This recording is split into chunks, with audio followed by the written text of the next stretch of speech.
উনি খুব দায়িত্ব নিয়ে কি বলছিলেন, ওনারা সবকিছু দেখবেন। অফকোর্স অফকোর্স আমি আমি এটাও বলেছি, তাহলে আমি এখন আসতে পারি, আর না হলে আমার ব্যবস্থা আমার করতে হবে, আমার পলিটিক্যাল ব্যবস্থা করতে হবে। বলো না, এটা আমার উপরে ছেড়ে দেবে। দেখুন, একজন জেনারেল যদি একটা হুঙ্কার দিত যে উনি পদত্যাগ করছেন, সবকিছু মেনে নিয়েছেন, এখন তোমরা যার যার ঘরে যাও, না হলে আমরা অ্যাকশনে দেবো, এইটা যদি বলতেন এবং বলতেন যে আমরা মানে পুলিশের মানে পুলিশ এবং আমরা মিলে যৌথ ভাবে মিলে এটার অ্যাকশনে যাও, তোমরা ঘরে ফিরে যাও, একটা যদি হুঙ্কার দিত। আমরা তো আগেও দেখছি, জিয়া রহমান সাহেবকে দেখছি, এরশাদ সাহেবকে দেখছি, তারা হুঙ্কার দিয়েছে আর সব ব্যবস্থা হয়ে গেছে, কেউ বের হয়নি।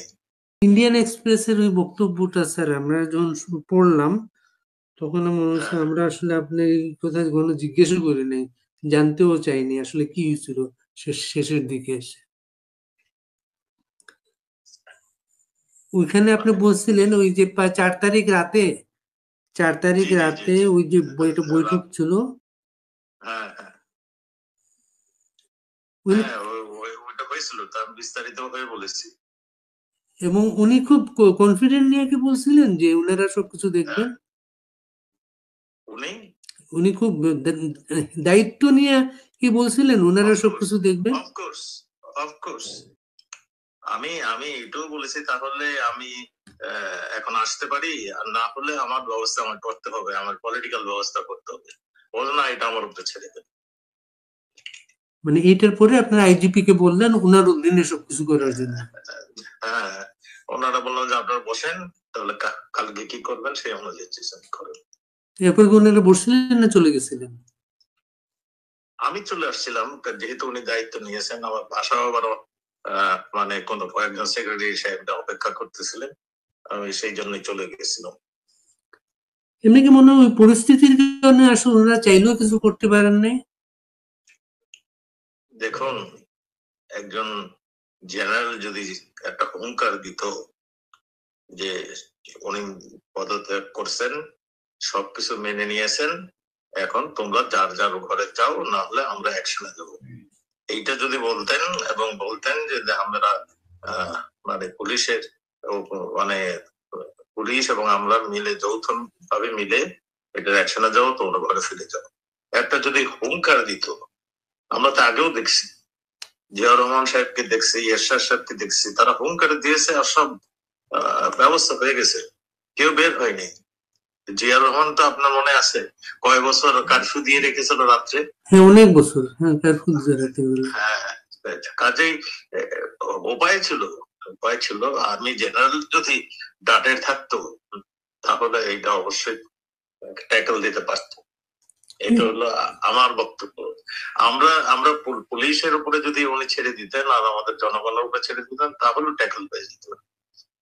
আমার একজন পুলিশ অফিসার বলছেন, আমাকে একজন পুলিশ অফিসার বলছেন যে এরকম পুলিশ হেডকোয়ার্টারের যে স্ক্রিনে আর কি সারা ঢাকা শহরের বিভিন্ন অ্যাঙ্গেলের ক্যামেরা গুলো আছে, ওই ক্যামেরায় তারা দেখতেছিলেন বিভিন্ন জায়গা থেকে পথ ছেড়ে দেওয়া হচ্ছে এবং ওদেরকে ভিতরে ঢুকতে দেওয়া হচ্ছে। শুধু ঢুকতে দেওয়া হয়েছে না, উত্তরায় তারা ফুলও ছিটিয়েছে। এবং আসলে গণভবনে গণভবনে যখন ঢুকতে দিল, তাদেরকে পথ ছেড়ে দিল, ওই ছবিটা লাইভ দেখে মনে হয় সারা ঢাকায়, সারা দেশে আক্রমণটা শুরু হয়ে গেল সেটা। হ্যাঁ, ওইটা যখন উত্তরা ছেড়ে দিল এবং তাদের ফুল ছিটালো, এই ভিডিওটা চলে গেছে সমস্ত ঢাকায়, তখন ওই যাত্রাবাড়ি ওইখান থেকে মানে ছেড়ে দেওয়া হলো, শাহবাগে ইউনিভার্সিটি থেকে চলে আসলো, মোহাম্মদপুরে আগে থেকে একটু ওই যে ইসেরা মাদ্রাসার শিক্ষক ছাত্ররা এখানে জড়ো হয়েছিল, তারাও চলে আসলো। চলে আসে সব, একটা সেনাবাহিনীর প্রধান যদি গণভবন রক্ষা করতে পারে না, এটা কি আপনার বিশ্বাস করেন? তা তো অবশ্যই। এটাই হলো কথা। যাই হোক, আর কি শুনতে সমস্ত দুর্ভাগ্য গত বছরের 23 জুন, ওনাকে সেনাবাহিনীর প্রধান নিয়োগ দেওয়া হয়েছিল 23 জুন। এবং 24 জুন আদালতে সিদ্ধান্তটা আসছিল 24 জুন। হ্যাঁ আজকে আবার 23 জুন, একটা আরেকটা 23 জুন গেল, আমরা অবাক হয়ে দেখলাম, ধরেন আওয়ামী লীগের প্রোগ্রাম, এটা আওয়ামী লীগ 23 জুন পালন করবে, কিন্তু টুঙ্গিপাড়াতে পর্যন্ত 23 জুন বঙ্গবন্ধুর মাজারে কাউকে যেতে দেওয়া হয়নি। ঠিক যেমন 75-এর পরে দীর্ঘদিন পাহারা দিয়ে রাখছেন তারা মাজারটাকে, কাউকে ঢুকতে দেয় নাই তারা। ঠিক, জি কিন্তু জি এখন কিন্তু একই অবস্থা, কিন্তু সেটা। জি, সেটাই একই রকম। আরেকটা জিনিস আমাদের এখন এরা নির্বাচন করতে চাচ্ছেন, আমাদেরকে বাইরে রেখে আমাদের নামে মামলা দিয়ে যাতে আমরা না ঢুকি, সেই জন্য সেইভাবেই তারা ব্যবস্থা নিচ্ছে। এবং একটা নির্বাচন হয়তো দিয়েও দিতে পারে, করাও দিতে পারে, কারণ আমরা তো সব মেরুদণ্ডহীন লোকের সঙ্গে আছি, তো মুশকিল হয়েছে একটু আমাদের। মেরুদণ্ডহীন মানে কি বল, মেরুদণ্ডহীনটা কি?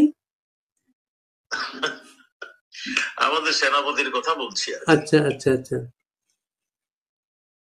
এবং উল্টো কালকে একটা ভাইরাল হচ্ছে, একটা সেনাবাহিনীর অফিসার বলতেছেন কোন জায়গায় কোন শিক্ষককে, শিক্ষক আওয়ামী লীগ করতো, গোয়েন্দা তথ্য পাইয়া তারা তাকে ধরছেন গিয়া, আর এমন যাতে কেউ করতে না পারে। এবং শিক্ষকেরা রাজনীতি করেন ঢাকা ইউনিভার্সিটিতে, লাল দল সাদা দল আছে, শিক্ষকদের রাজনীতি নিষিদ্ধ না সেটা। সেটা আর্মিদের বোঝাবে কে? এবং দুর্ভাগ্য হচ্ছে এখন তো দেশে তো সামরিক শাসন তো নাই। এটা আপনার আর্মি চিফের একটা ইন্টারভিউ চান, দেখেন কি বলে। আর একটা ব্যাপার হচ্ছে, এখন কি আপনাদের মনে হয় যে আপনাদের বিভিন্ন রাজনৈতিক কর্মী, আপনার একটা রাজনৈতিক দল, আপনার আমাদের আমি আমি আমি আমেরিকা এই দিওয়ালে আমি একটা ইন্টারভিউ দিয়েছি যে আমাদের দেওয়ালের দিক থেকে গিয়েছে, কাজেই আমরা আমরা এখন নিজেকে বাঁচতে হলে আমাদের যেটা করতে হবে, যেটা বঙ্গবন্ধু ডাক দিয়েছিলেন, যা কিছু আছে নিয়ে ঝাঁপায় পড়ো, আমরা তাই ছাড়া আর আমাদের কোনো উপায় নেই। আমরা হয়তো সেই দিকে আস্তে আস্তে যাব। এটার জন্য মনে করেন আপনাদের কোনো মেসেজ নাই, কারো কাছে কোনো মেসেজ নাই। লন্ডনে যে প্রোগ্রাম হয়েছে 23 জুন, বিশাল ব্যাপার লন্ডনে, এবং নানা জায়গায় বাইরে প্রোগ্রাম হচ্ছে, দেশে বিচ্ছিন্ন ভাবে কাজগুলো হচ্ছে, দেশে অনেকে কাজ করতে চায়।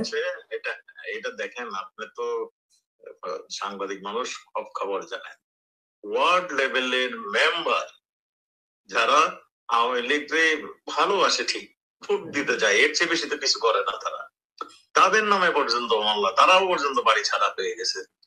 মানে ইসের মানুষ চলে গেছে, ওই ঢাকার মানুষ চলে গেছে ময়মনসিংহ এর মানুষ গেছে দিনাজপুর, আর যারা নেতা তারা সব এই ভারতবর্ষে চলে আসছে। এখন তো মানে আমরা যাকেই দাঁড়া করতেছে তাকেই অ্যারেস্ট করতেছে, তাকে নিয়ে ঝামেলা শুরু করে দিয়েছে।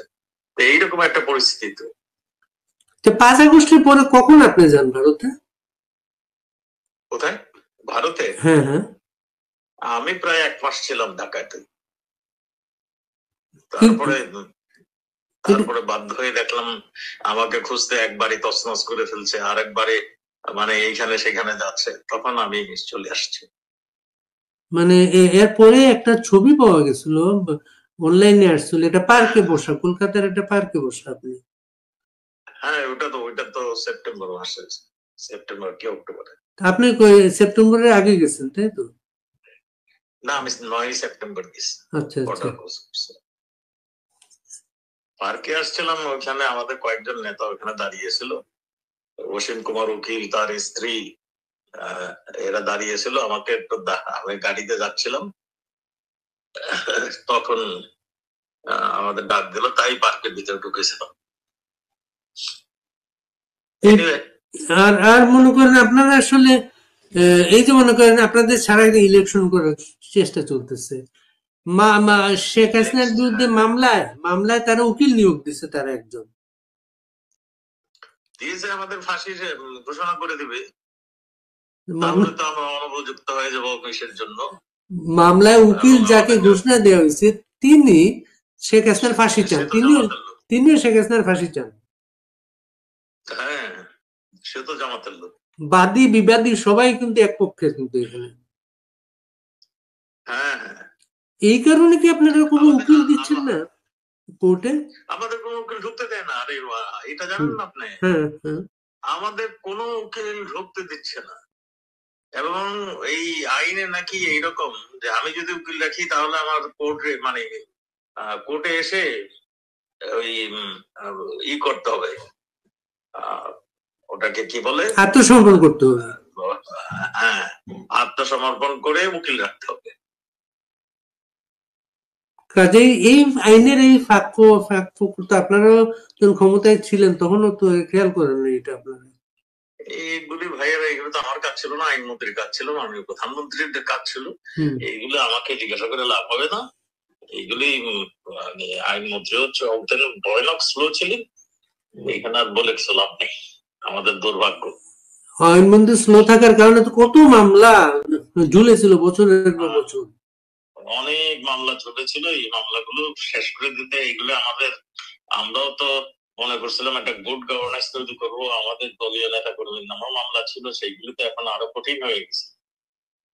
এবং তারা সব মামলায় আজকে তারা খালাস পেয়ে গেল তারা। ঠিক আছে ভাইয়া, আবার একটু কথা বলে আমি একটু। আচ্ছা, আমি শেষ কথাটা হচ্ছে ইলেকশনটা না, ইলেকশনটা তো ওরা একা একা ইলেকশন করতে চাচ্ছে তারা, আপনার নিবন্ধন নেই। তারা ইলেকশন করতেছে, আপনার ওই বিএনপি এটাকে চরম ভাবে সমর্থন দিচ্ছে একা একা ইলেকশন করার জন্য। আমাদের নেতা কর্মী যারাও এখানে আছে তাদেরকে ধরিয়ে দিচ্ছে, মানে আটক করে দিচ্ছে আওয়ামী লীগ বলে বলে। এইগুলোই চলছে। তো আমার মনে হয় ইলেকশন কিভাবে হবে খোদাই জানে। ইলেকশন তো আমাদের জন্য, এই ইলেকশনটা একটা সুইসাইডাল হবে আমার মনে হয়। কারণ আমাদের নেতা কর্মীদের যেতে দেবে না ইলেকশনে, ওখানে যেমনি সিল মেরে ইলেকশন জিতে নিয়ে যাবে, তাহলে কি হলো, দশাটা কি হবে? এই যে আমার কোশ্চেন থেকে যায়, এই যে আত্মহত্যা বলছে, ইলেকশনের নামে আত্মহত্যা, এই যে আত্মহত্যাটা কার? কোনটা বললেন? ওই যে ইলেকশনটা বলতেছেন একজন আত্মহত্যার সামিল হবে, এটা আত্মহত্যাটা কার? ইলেকশন মানে আমাদের, আমি এটা আমার পার্সোনাল কথা, ইলেকশনে আওয়ামী লীগ যদি এই অবস্থায় যায়, এই অবস্থায়, তাহলে আমাদের আত্মহত্যার মতো হবে। আপনার তো নিবন্ধন নেই, আপনি যাবেন কিভাবে? আপনার তো নিবন্ধন নেই। সেইটাই তো, নিবন্ধন নেই আমাদের, মানে সেটা তো বুঝতেই আছেন, আমাদের ছাড়া ইলেকশন করে ফেলবে। ঠিক আছে, ভালো থাকবেন। আসসালামু আলাইকুম। জি, আসসালামু আলাইকুম।